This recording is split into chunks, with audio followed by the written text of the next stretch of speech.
Chapter 5. A Bright Red Cardinal Bird. Felicity and Elizabeth did not have a chance to talk at lessons the next day. Miss Manderley was working with them on their samplers. "And what is this at the top of your sampler, Felicity?" Miss Manderley asked. "Such bright red thread. Perhaps you are stitching our Virginia songbird, the Cardinal.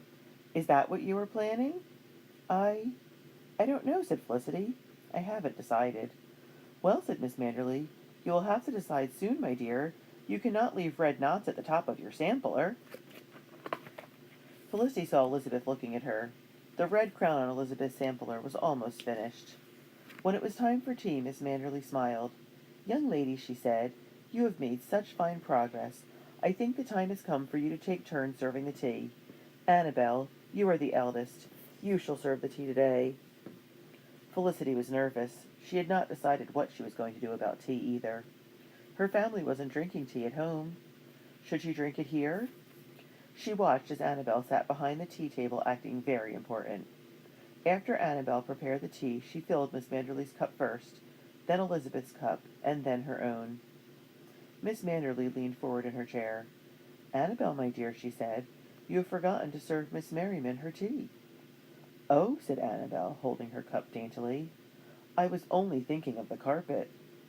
"The carpet?" asked Miss Manderley. "Yes, indeed," said Annabel. She put her nose in the air. "I did not serve Felicity because I did not want her to toss the tea out all over your fine carpet." Felicity felt her face getting red. "Annabel," gasped Miss Manderley, "apologize at once." "Oh, but Felicity would be proud to toss out her tea," said Annabel. "Her father said it was right to toss out tea. He said those hotheads in Yorktown were right to throw the tea into the river." "No," cried Felicity. "My father didn't say that. Yes, he did," snapped Annabel. "Bitsy heard him. Didn't you, Bitsy?" Elizabeth didn't say anything.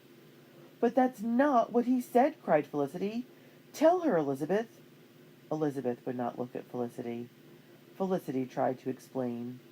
"My father said the men who threw the tea into the river thought that they were right. They did it to show the king that they did not agree with the tax on tea." "Your father disagrees with the king's tax too," said Annabel. "That's why he's not going to sell tea in his store anymore. He is disloyal to the king. Your father is a traitor." "No," shouted Felicity. "My father is not a traitor." She jumped up from her chair and knocked against the tea tray. The teapot teetered and the cups and saucers rattled. Felicity grabbed her sampler frame in her fist and ran out of the room. She slammed the door behind her. Felicity was in a red rage. Home she stormed, away from Miss Manderley's prim little house, through the crowded, dusty streets. How could Elizabeth do it? How could she? She kept asking herself. It was Elizabeth she was most angry at. Why didn't she tell Annabel the truth?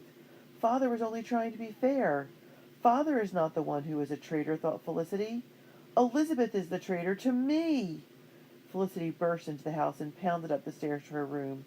She curled up on her bed in a tight roll. Her sampler was loosened and wrinkled. She could not think. She was too mad to cry. Anger boiled inside her. Elizabeth was supposed to be her friend. Instead, she let Annabel tell hateful lies about her father. "I hate Annabel," she thought, "and I hate Elizabeth too. I don't want to see either of them ever again." Felicity heard the door open. "Lissy," whispered her mother. She sat on the bed and put Felicity's head in her lap. "What is it, my child?" her mother asked softly. She smoothed Felicity's hair. "What is it, Lissy, my dear?" Felicity took a shaky breath. "Elizabeth and Annabel think Father is a traitor. I don't want to speak to them ever again," she said. "Ah," said her mother sadly. "It's because of the argument about tea, isn't it?" Felicity nodded. Mrs. Merriman sighed. "My poor child," she said. "I fear there is more of this trouble coming. This talk against the king will cause nothing but sorrow before it is over. It will divide families and destroy friendships if we let it." Gently she took Felicity's sampler from her hands. "Throw that away," said Felicity. "I hate it. It's full of mistakes." Mrs. Merriman pulled the sampler taut in its frame. "No, my impatient one," she said calmly. "I see a great deal that's good in this sampler. It would be a terrible waste to throw it all away because of one mistake or two." She looked at Felicity. "I think it would be a terrible waste to throw away your friendship with Elizabeth, too, because of one misunderstanding." How can I be Elizabeth's friend? Asked Felicity. She thinks father is a traitor to the king. Did she say that? Asked her mother. No, Annabel did. But Elizabeth did not stop her, said Felicity. Elizabeth is not as brave as you are, said Mother. You must be patient with your friend, Lizzie. She's not my friend, said Felicity. If she were my friend, she wouldn't have let Annabel say such awful things. I see, said Mother. You are afraid Elizabeth does not like you any more. Is that it? I, whispered Felicity. I think you are wrong about that, said Mrs. Merriman. But you will have to go back to your lessons to find out. I don't want to go to the lessons any more, exclaimed Felicity. They are a privilege, said Mrs. Merriman. It is not wise to walk away from such a chance to learn. I want to forget everything I've learned, said Felicity. Aye, said Mrs. Merriman, looking down at the sampler. It is easiest to throw everything away. It is harder to untangle knots and try again. She looked at Felicity with love. It takes courage. Felicity thought for a moment. Then she said, What if I do go back? What shall I do when they serve tea? I want to be loyal to father. I don't want to drink tea any more. But if I am rude, Miss Manderley won't want me to come back ever again. Elizabeth won't want to be my friend. And Annabel will think she is right. The colonists are uncivilized. Felicity looked at her mother. What shall I do? Now that is a difficult knot to untangle, said Mrs. Merriman. You must be well-mannered, but follow your heart. You must be polite, but do what you think is right. She lowered Felicity's head onto the pillow gently. Rest now and think about it. I trust you will find a way.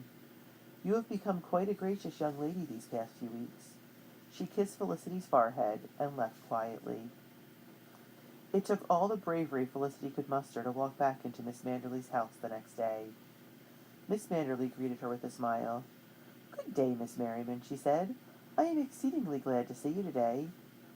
Thank you, Miss Manderley, Felicity said. She sat down and went to work on her sampler.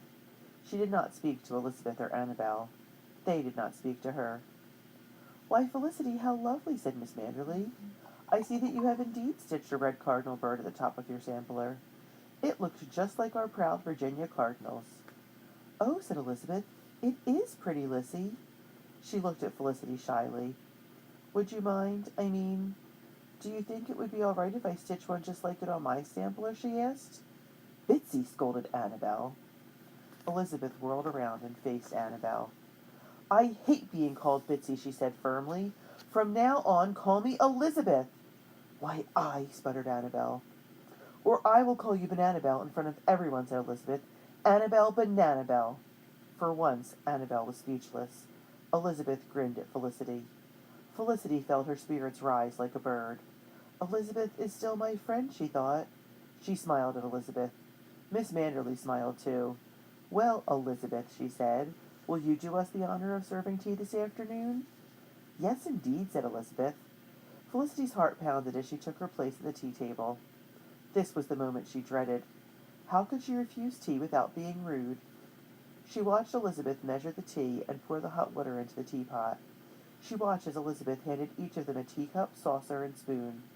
Then Elizabeth began to fill the teacups. She poured Miss Manderley's cup without spilling a drop. She poured Annabel's cup and offered her the sugar. Felicity's cup was next. Felicity took a deep breath. Very gracefully, she turned her teacup upside down on the saucer and put her spoon across it. Thank you, Elizabeth, she said politely in a clear, strong voice. I shall take no tea. Well done, said Miss Manderley softly.